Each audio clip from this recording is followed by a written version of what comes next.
When they say everything old is new again, they just might be talking about vintage and historic auto racing, because some of the most speedy and significant racing cars of the last half-century are the hottest ticket in motorsports today. One of the sport's most prestigious events is the Mitty, held each spring at Road Atlanta, the site of this edition of Trackside Time Machines, presented by Performance Unlimited.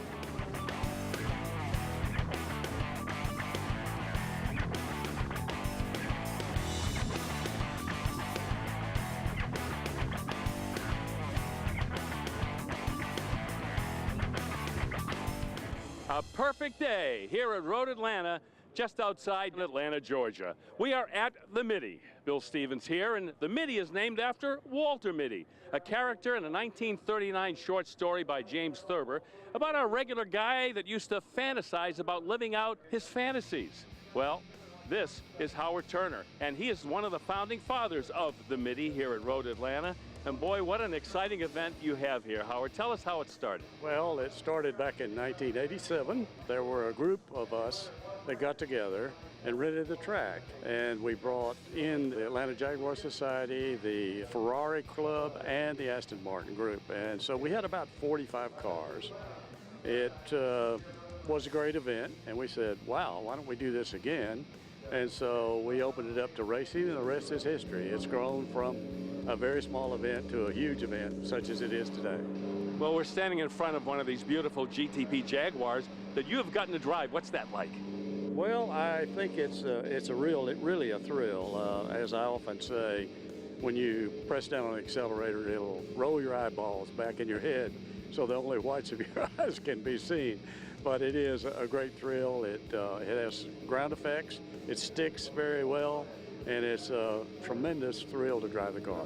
Well, it's a lot of fun to talk about the Mitty, but right now let's go out on the track here at Road Atlanta and see what it looks like.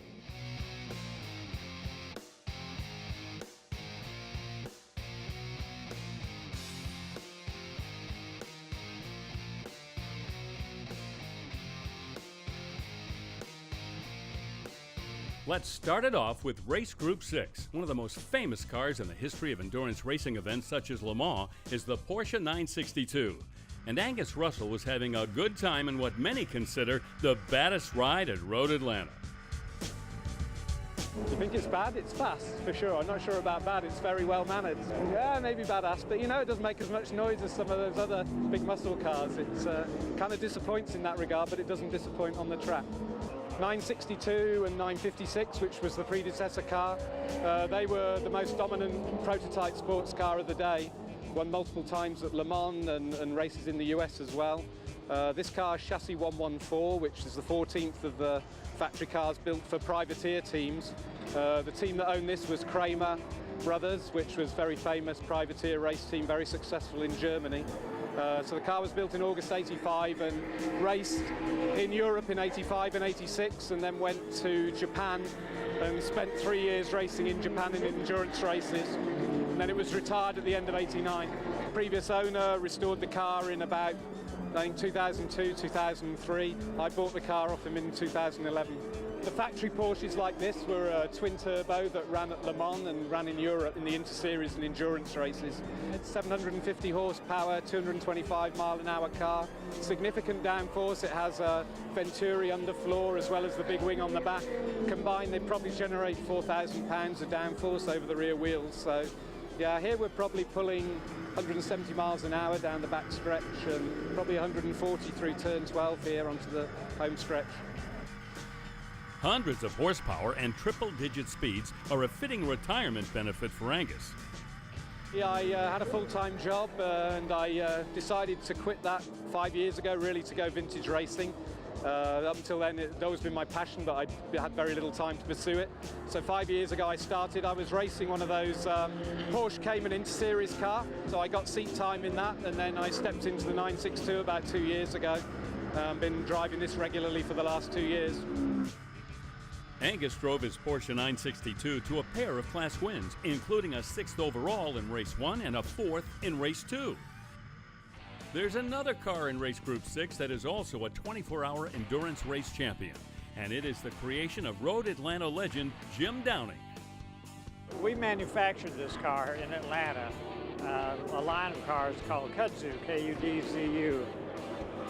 We've done 10 of them. This is number 10, and its claim to fame is it won the top prototype division in the 24 Hours of Daytona in 2001. And I have a Rolex to prove it. It's a 4-rotor. You don't see many of those. It's a rotary engine that the Mazda race team in Japan built. Makes about 650 horsepower and goes fast. At my age, you better be having fun because you certainly aren't getting paid to do it. and there's not a future to look forward to that young guys look forward to. While Jim is an endurance racer extraordinaire, his greatest achievement was accomplished with the help of his brother-in-law, Dr. Bob Hubbard, when they created the head and neck support system, also called the Hans device.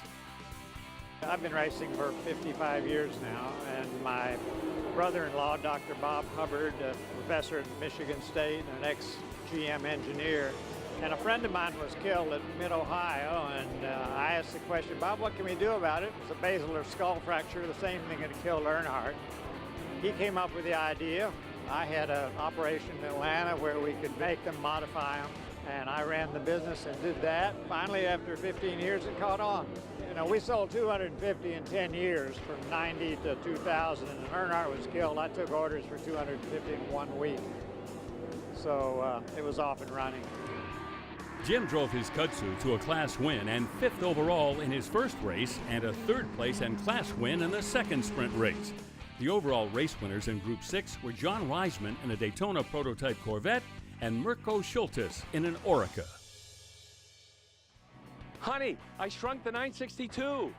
Actually, this is called a Diasio, and it was built to be kind of like a pint-sized Porsche 962, one of the greatest endurance race cars of all time. Only 50 of these were built. In the beginning, they had Yamaha motorcycle engines, then they upgraded to Mazda rotary engines, and then they put turbos on top of that.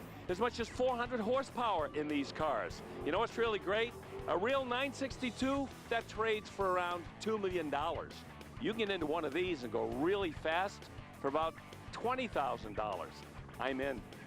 Stay with us for more action from the Mitty, including more than 24 thundering sports racers, when Trackside Time Machines, presented by Performance Unlimited, returns to Road Atlanta.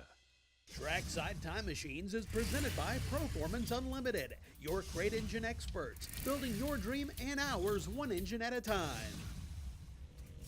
Welcome back to Road Atlanta and the 41st running of the Mitty. Up next in our coverage of the Mitty will be a smorgasbord of sports racers in Groups 7 and 11. Now, this combination of classes features everything from Can-Am cars and prototypes from the 60s on up to recent ground effects race cars. Our next classic machine hails from Germany, but is driven by a loquacious Cajun who's a veteran of this event. I've been racing for 35 years. We came here a long time ago when they had one of the first Walter Mitty challenges. Got up here, sat on the rail and watched the cars go, wow, wow. He looks at me, I looked at him, he says, I'm never coming back here. I said, neither am I without a race car. So that's how it all started. Over his 3 decades of racing, Phil has always shown a preference for German machinery, and this black and gold rarity is no exception. This is a 1978 TOJ. It's a German-made car with a 2-liter BMW motor. The car weighs about 1,100 pounds, and it's got a 300 horsepower engine. It's pretty quick. It's very rare. There's only 4 in the United States. I got the last one that they built. I had a Porsche 90803 before this, and I had that for 14 years and drove that all over the world. But believe it or not, as fine as that 908 was, this is a fast car. I can't make it oversteer. It sticks like glue. I hardly ever touch the brakes, especially coming down the backside at about 170 miles an hour, and you're going down that hill. You got to look for your signs, 4, 3, 2, 1, and normally people start braking at 4. I'm braking at 2, and I just touch the brake, put it in gear, and I'm going. But as we often see in the faster categories of historic racing, high performance comes at a high price. Yeah, these cars are very expensive. This car is $500,000. I just saw a Lola T70 go by a few seconds ago. That's about $1 million. You know, these cars are worth a lot of money. So the attraction really is Like I tell my wife, I don't smoke, I don't drink, I don't gamble, I race. She says, well, do it. The Mitty proved to be an up-and-down weekend for Phil, who won his class and finished third overall in the first sprint race, but failed to finish in the second. The quickest qualifier in the combined race group 7 and 11 field is a man who came from Europe and helped invent shrink wrap. Originally from Poland. As soon as I moved to Canada in '79, I think I started working with a stretch wrap in 1980. Jacek has applied his mechanical skills to converting several single-seat Formula Atlanta cars into dominant sports racers. We did the Swift 14, but I'm fairly large, so Swift 14 was very tight for me, so I had to drive like this, which is not very comfortable position. So once I found the 16, you know, I was the first one really to bring Swift 16 into SCCA, because at that time they were not homologated for SCCA. And some modification every year, and you know, that's where we are today. Road Atlanta, especially now when it's repaved a little bit, you know, the corner 1 is repaved, so it's not bumpy as it used to be. It's one of the best tracks to race. You know, it's a beautiful track. It's very well maintained. And it's not that far from home. Jacek was able to convert his pole position in qualifying into a pair of dominating overall wins in the Group 7 and 11 sprints. You might say he had those races all wrapped up. Stay with us, because when Trackside Time Machines presented by Proformance Unlimited returns, we'll check out a famous race car from the 60s that came in both open and coupe versions.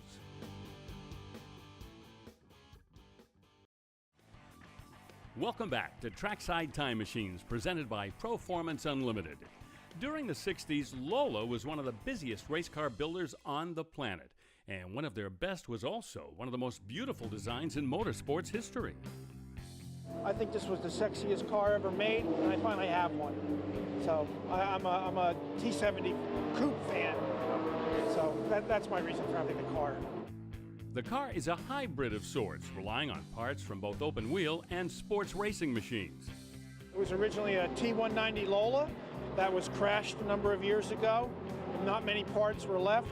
So we took the 190 parts, which are many of them the same as the T70 parts, and converted it into a T70 Mark IIIB coupe. It took us probably a good year and a half to build a car. I would say a good year and a half. And we've gone through some various engine combinations in the process. Currently, Michael's Lola gets its grunt from a 358 cubic inch small block Chevy that puts out over 600 horses. That kind of power can make the car a handful. When you don't spin it, it's a blast. It's real fast, it goes real straight. You can't see out your mirrors. It's real hot inside that cockpit, but most fun vehicle I've ever driven. The Lola's paint scheme is a partial tribute to the Swiss racing team Scuderia Filippinetti, but with a distinctively American touch. It's Viper red, and that yellow that you see is actually chartreuse yellow from Ed Big Daddy Roth in the day. So that's where it all comes from. I have to tell you, for me, it's going back to the cars that I loved when I was a kid that I could never afford, and coming out with the guys that are just a ton of fun. It's a vacation every time I come out here. You know, wonderful racing, great guys to race with, great dinners afterward, lots of laughs. I hate going home on Sunday. Well, on the plus side, Michael's weekend included a pair of class victories and an 8th and 5th overall in the 2 sprint races. Back in the T70 era, race engines could crank out over 450 horsepower, a number that some modern street engines can achieve with ease. Extracting even more ponies from today's high performers can be done if you rely on a specialist like Proformance Unlimited of Melbourne, Florida. What we do here is we build custom engines for people. We're a small shop that personalizes our builds. We're not too small, and we're big enough to do any job that people want. We do a little bit of variety of everything. You want it, we can build it. 56 Ford, 400 Pontiac, 408 Stroker. And being in Florida, we do airboat motors. This happens to be 850 horsepower that we're gonna refreshen it up for the gentleman. This happens to be one of our customers' engines here. This happens to be a small block Windsor. This is a stroker engine. It's a 427, and it just got done dynoing, making about 600 and something horsepower. If you want a quality engine, hand assembled, I hand assemble each and every engine here myself. As they turn around and look at this room is pretty much a dust-free, clean room. This is not a shop where you come in and there's grease all over the floor. I have customers come in all the time, and they're actually ecstatic as to how clean that we assemble. Our shop is pretty well spotless. Cleanliness is next to godliness when it comes to building a motor. And it helps to know what you're doing also. Here we are in our dyno room. This is where we test and tune all engines. We got this motor on here. We verify all horsepower and torque numbers for the customer. It'll also tell us there's no water leaks, no oil leaks, and that the motor is running phenomenal. So they'll have years of enjoyment.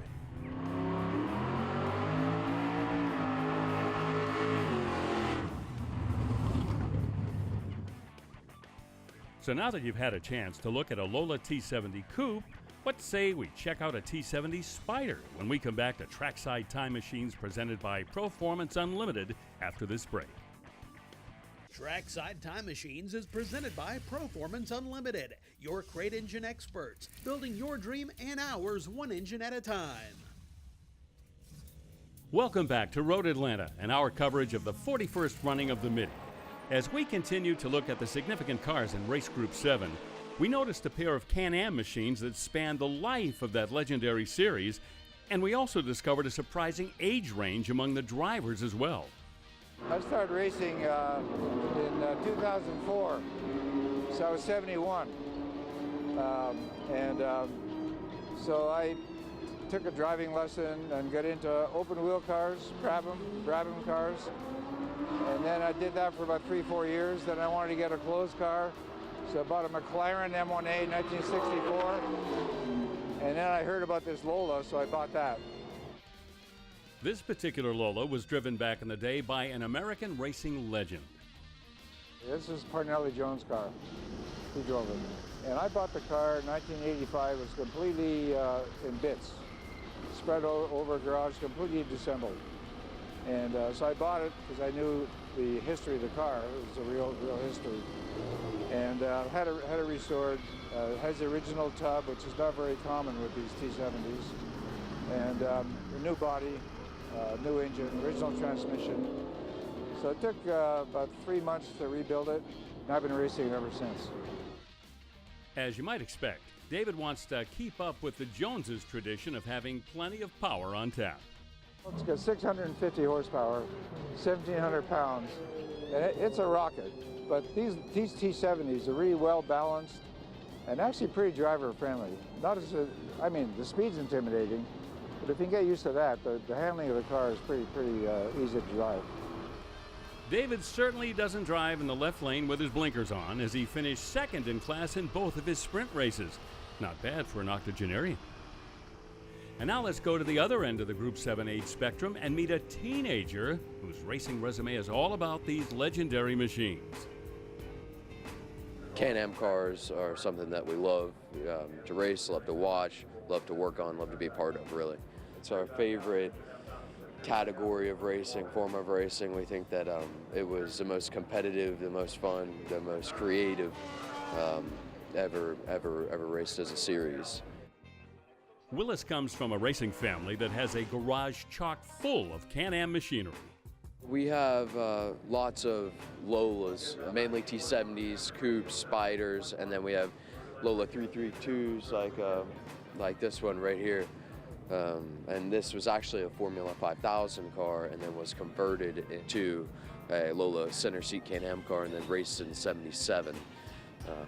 And then one of my favorite facts about this car is it was the first car ever to have an in-car camera that was live feed. So Sony sponsored that, and it was a race vision camera. So that's one of the coolest history facts about this car that I'm racing here. Despite his youth, Willis has developed a veteran's feel for what the car is doing. You know, your ears start ringing after about halfway through the session because it's so loud.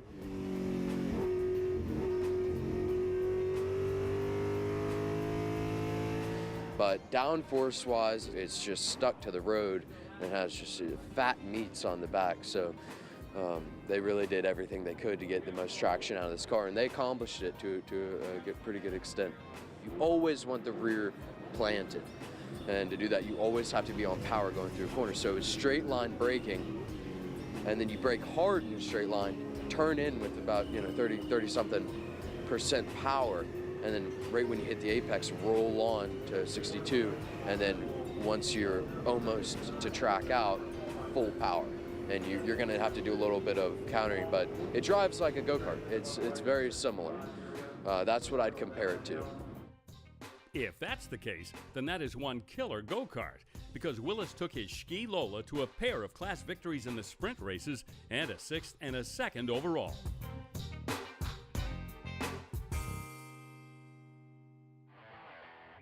That's all the time we have for this episode of Trackside Time Machines, presented by Performance Unlimited. But be sure to join us next time when we will break out the big bore machines and check out a Georgia racing legend from just down the road in Dawsonville. See you then.